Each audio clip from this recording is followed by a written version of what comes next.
Okay, so I recently had a viewer reach out and ask me for tips on how to prepare for Grand Arena, so I figured I would go over my process in this video. And this is perfect timing because I am in a pretty high stakes match here.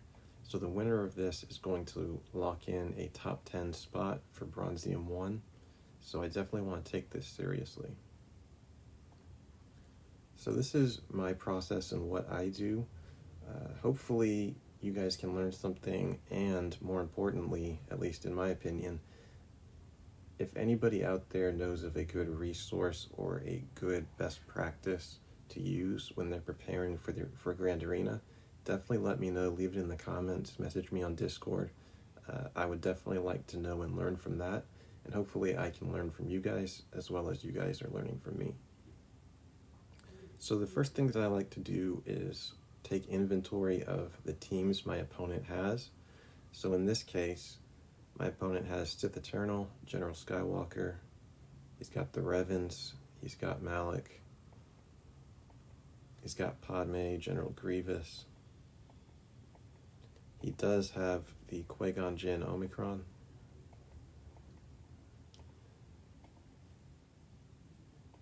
And he's got Rebels. So, he's got Vader and Thrawn as well, and Imperial Troopers, at least part of an Imperial Trooper team. So this is actually a pretty scary account. The next thing that I like to do is sort by speed and take a look at how fast their characters are.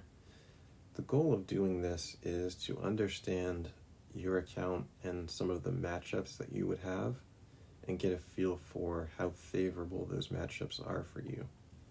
So if we look at his Revan is at 335 speed, and his Piet is at 321. So right there, that tells me, thinking about my Darth Revan team versus his Imperial Troopers would not be fast enough to deal with my Revan team, and his Darth Revan team also not fast enough to deal with my Darth Revan team. So that's something to keep in mind. His Jedi Knight Revan is 311. It's pretty good speed. His Thrawn is 300, which is okay. His Rex is 298. It's not bad. His Malik is 297. So thinking about my Darth Revan team, my Malik is faster than his. So that's something else that would be favorable in that Revan matchup. 294 for the Padme. And the other key character in the Revan match is Bastila, and my Bastila is definitely faster than his. 285. So, again, we can look at some of these other speeds just to gauge and get an idea of how fast they are. 290 for 3PO and Chewie.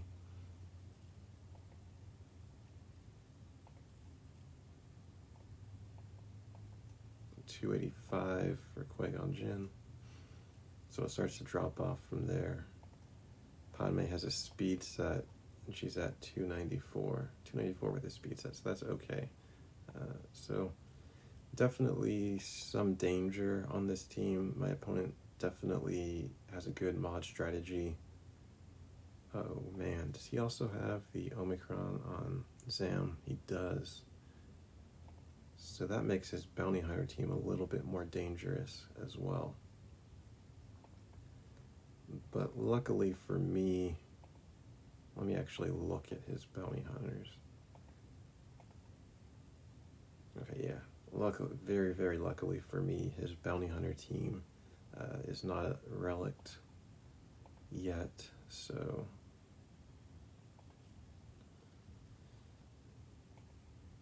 looking at ships, he's got the Galactic Republic, he's got Houndstooth, he doesn't have the Relic Bossk, TIE Advance. So his fleets are looking not quite as impressive as his characters. He's got the Negotiator and then the Executrix, no Malevolence yet. So just analyzing the account, I've got the advantage in fleet. I would say he has more really high quality teams because of this Rebel team. So my strategy is going to it's going to be complex. I'll have to definitely think about that.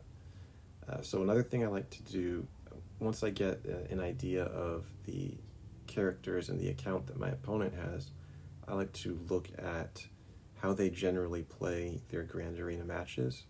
And so there's actually a website where we can do this.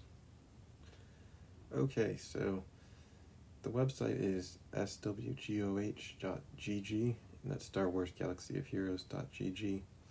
And on the website itself, it does not have a search function that I could find. So the best way to do it is to use Google as the search, and you search your opponent's name, and then you add SWGOH.gg. One thing to note is that not every account has activated their profile on this website, so there are some people who you're not going to be able to find. In this case, it doesn't look like my opponent, his actual account comes up, but we do see a guild come up here.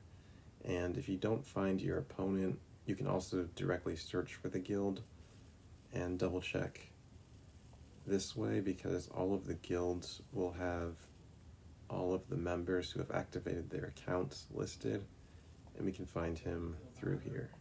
So let me close out this ad really quick, and we can look at the GAC history. And so this will give us a general idea of how that they have approached GAC in the past. So looking at, and just for people who are not familiar with the website, number one, you will want to bookmark this website. There are a lot of resources about individual characters, GAC counters, just the general stats on characters, how most people mod the different characters. But for our purposes right now, we're just going to be looking at the GAC history function. So it has a long history that we can look at, and because the new changes came up, going back to even just a couple weeks won't tell us too much, because he was facing pretty weak accounts, and so his approach here isn't going to be comparable to how he might approach some of these accounts. Also, generally speaking, the further back you go, everybody is improving their accounts constantly. So going back 3 weeks, you are going to be missing any additions that they have added to their account and how that might change and affect their strategy. So just keep that in mind. The further back you go, the less applicable in general it's going to be, but normally that'll give you a better sense of how they approach it over the course of a few different weeks. But in this case, we really only have the most recent week where he's facing good opponents, and so this is going to give us an idea of what he might do versus us. The other thing to keep in mind when you look at somebody's GAC history is looking at what they've done in the past, even if an account is similar to yours, may not indicate how they will approach you. So everybody is constantly learning in the game, and they might have learned some key lessons, maybe done a little research themselves on how they can better handle certain matchups. So it's definitely not good to totally count on your opponent replicating any strategies that you find in here. So this just gives a little bit more information on how they might approach your matchup. So with all of those disclaimers in place, so he took C on offense here. His opponent had a Sith Eternal Emperor as well. His opponent placed theirs on defense. And so he took his on offense. He was able to get through that. The opponent put Ewoks. He got through that easily. His opponent put Bounty Hunters. He brought a pretty under-geared Geo team, was able to get through them. So these Bounty Hunters were probably pretty weak. And this is pretty interesting. So he took General Skywalker in against these Night Sisters. And then he took Padme up against SLKR. Then he brought in Emperor Palpatine.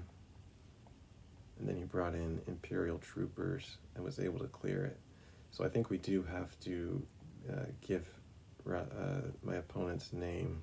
I'll probably start using that, Russ66. So we have to give Russ some credit there. He was able to full clear through 2 Galactic Legends, and he was able to get the full clear. A key reason why he was able to do that is I think Russ's opponent got a little bit overconfident, and they placed really weak teams that didn't require any of his big teams, and so he was able to come in 3 times with 3 pretty good teams to get through the SLKR. And let's look, so when you're looking at somebody's GAC history, just again, for those who are not familiar with their account, you have 2 tabs. You can look at their attacks, but also the defense.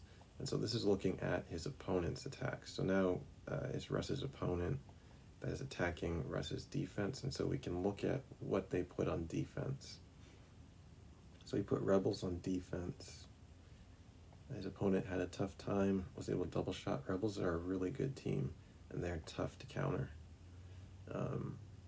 His opponent then used General Skywalker to take down his Darth Revan. So far we can see he put Rebels and Sith Empire on defense. He put Grievous on defense. That's expected. He put Jedi Knight Revan on defense. It's not typical. His opponent was able to come through with Padme. He put Night Sisters on defense, and then he put his Executrix on defense. So, a key takeaway, it's good to look at this and see, but then you need to constantly think about what inferences you can draw from their history to apply to your matchup. So, one thing that I would note, his opponent had 2 Galactic Legends, and he chose to bring his Galactic Legend and his General Skywalker on offense. So one thing that I can pick up from this is that he might tend to go heavy offense when he suspects his opponent can beat his best teams. He'd rather pull them and bring them on offense. A very notable difference, though, is that his opponent did not have Kenobi, Jedi Master Kenobi, because he does not have a team who can beat Kenobi.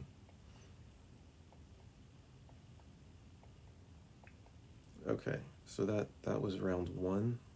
So now let's look at what happened in round 2.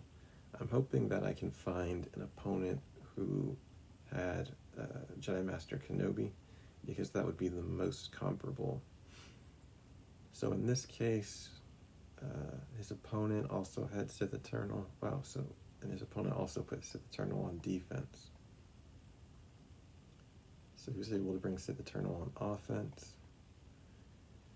And here is his battle against a Qui-Gon Jinn. I'm assuming this is the Omicron Qui-Gon.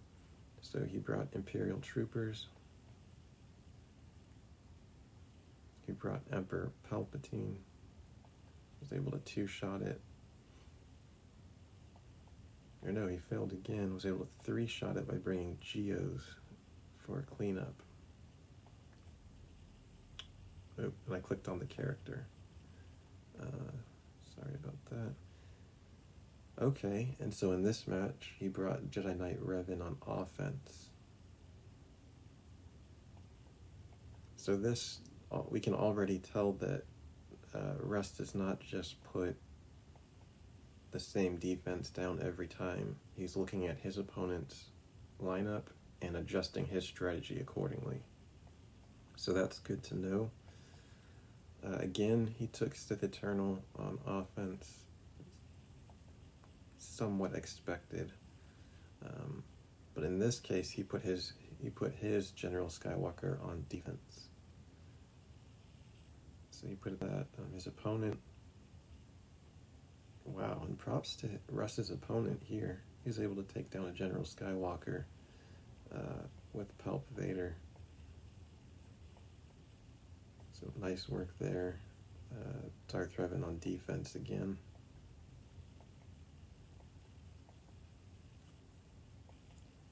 And here's another trick. We can see that his opponent fought 2 character battles and then did fleet.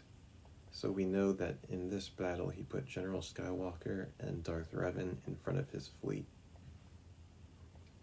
Oh my goodness. This is pretty crazy.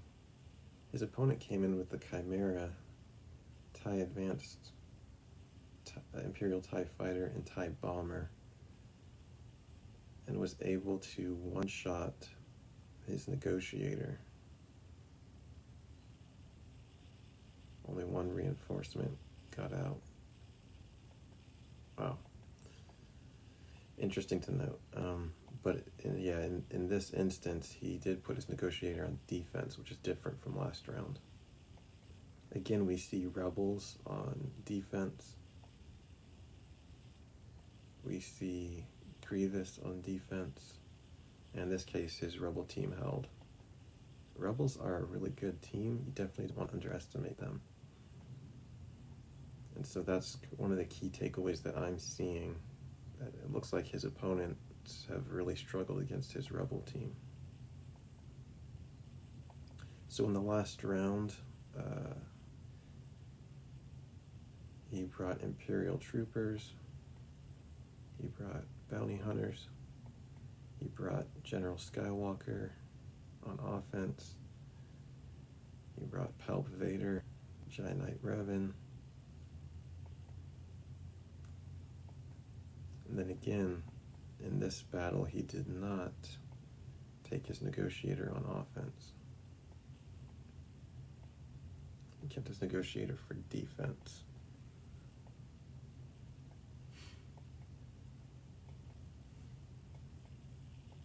So that's important. We'll look at what he did on his defense. So again, he put Rebels.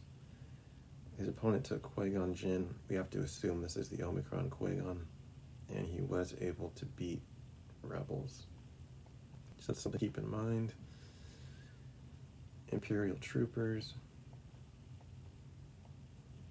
Oh, Imperial Troopers versus Night Sisters. He put Night Sisters on defense.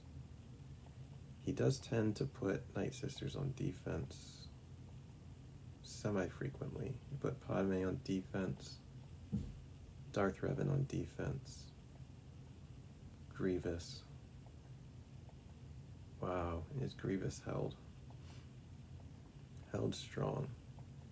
So we don't see any ship attempts here, so we're not exactly sure how he configured.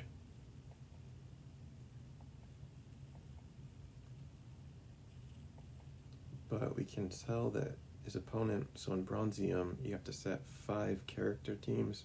So his opponent got 1, 2, 3, 4. His opponent got 4 wins and struggled on the 5th.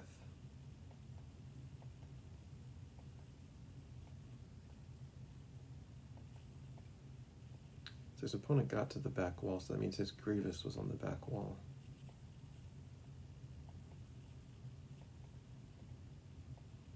So again, this is a case of, wait, he never used his Sith Eternal. His Sith Eternal is not on defense. And looking at his offense, I'm not sure if it was there either. Let's just double check.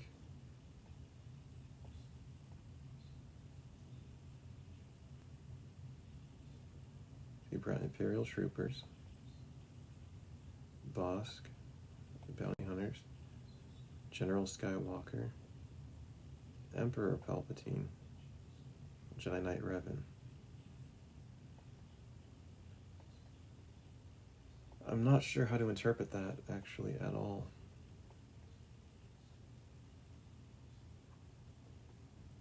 But it is something to think about.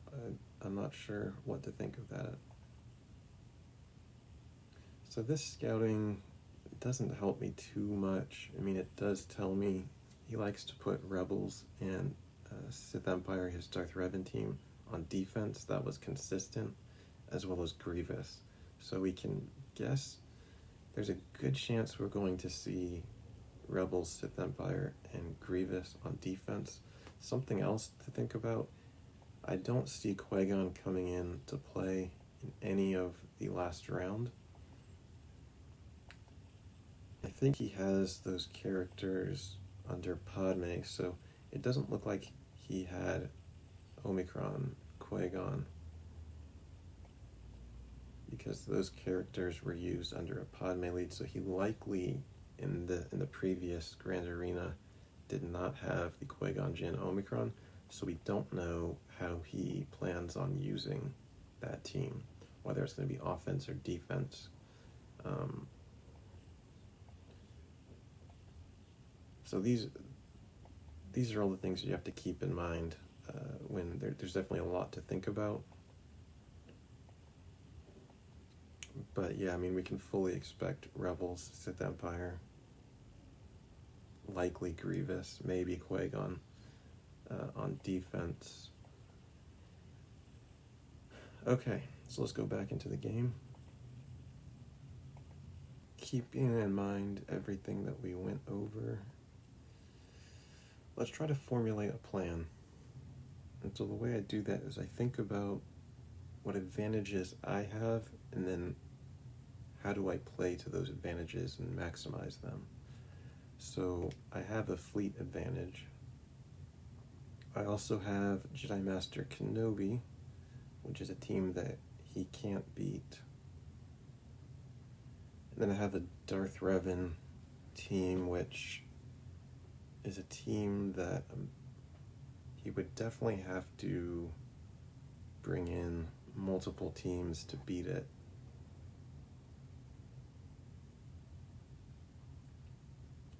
The problem is, looking at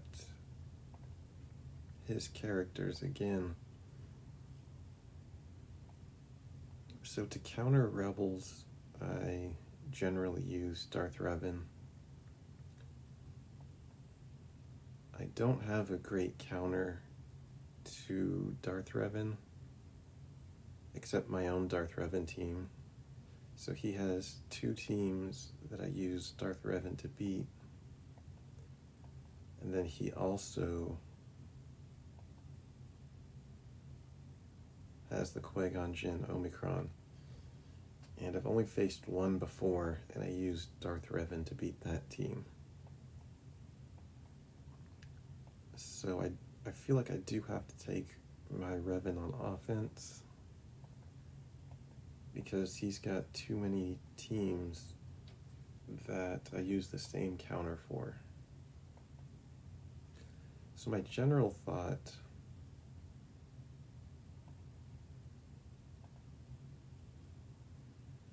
I could try to put my negotiator on defense, force him to, if he brings his negotiator on offense, he's got to do that mirror match. I do have a Relic 9 General Kenobi, which means he'll have to be familiar with the mirror match and how to play it going second. He does seem like he is a good opponent, so I have to assume that he's aware of how to play that matchup, but that's one possibility. Another possibility is I could use my Jedi Master Kenobi on the top.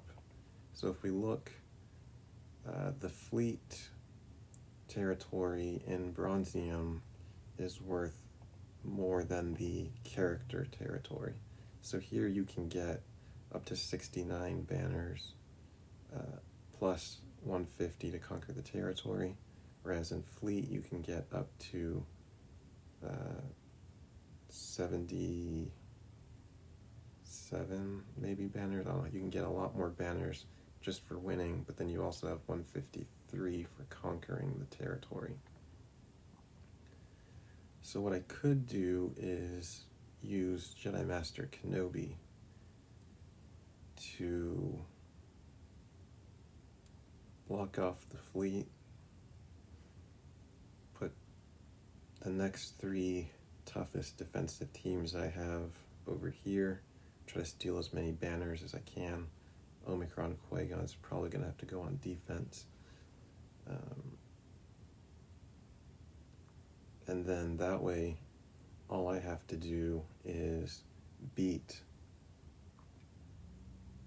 his 2 teams in front of fleet, plus his fleet, and then I will likely have to beat one of his teams. So because he has a big advantage in characters,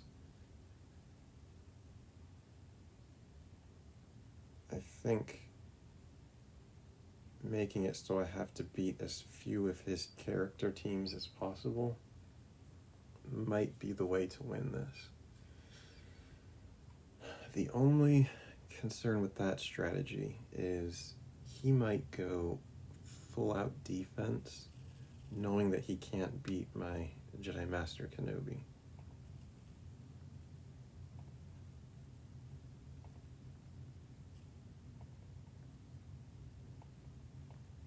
So looking at his roster again, okay, if he puts his toughest team, we can already assume he's putting Rebels, his Sith Empire, and likely Qui-Gon Jinn Omicron on defense. Plus, we might see General Skywalker, we might even see C on defense. You might see one or both on defense. So I'll need to think. I'm just going to take a little bit more time to think about exactly how I want to play this.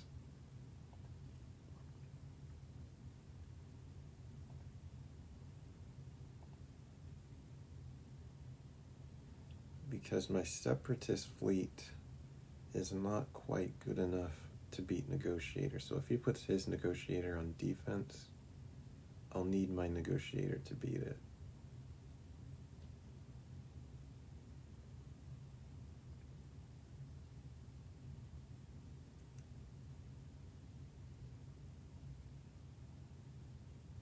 Yeah, I'll need a little bit more time to think about exactly how I want to play this. I don't have that much time before the setup phase is over. So I think I'll end it here. And if you want to see ultimately what my decision was, look forward to my next upload, where I will be uploading this final round of Grand Arena, as well as the results of how I did. Thank you so much for watching, and may the Force be with you.